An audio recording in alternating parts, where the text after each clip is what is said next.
heard people say things like, witnessing to somebody. They'll say to somebody, now, if you'll just believe in Jesus with all your heart, you'll be saved.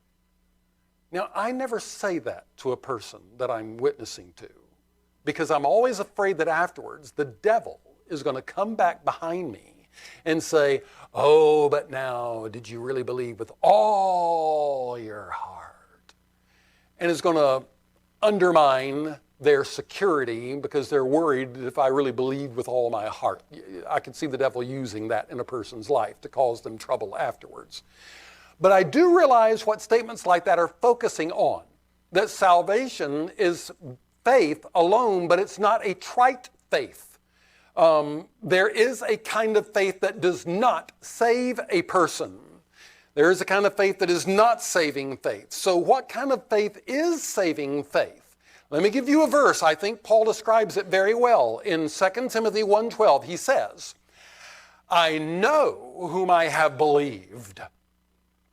And now he's going to describe that belief. I know who I have believed, and am persuaded that he is able to keep that which I've committed unto him against that day, against the day of judgment. The kind of faith that saves a person is a committed kind of faith, where you're committed to the Lord. You're committed to something. What exactly is it that you're committed to? Well, you're committed to following him, to following his word, to living for him, to believing him, to trusting him, and to following him. In fact, in John 8:31, Jesus said, now listen to what it says here. Then said Jesus to those Jews which believed on him, if you continue in my word, then are ye my disciples indeed. Now, he did not mean by that if you continue in his word, that will turn you into a disciple indeed. No.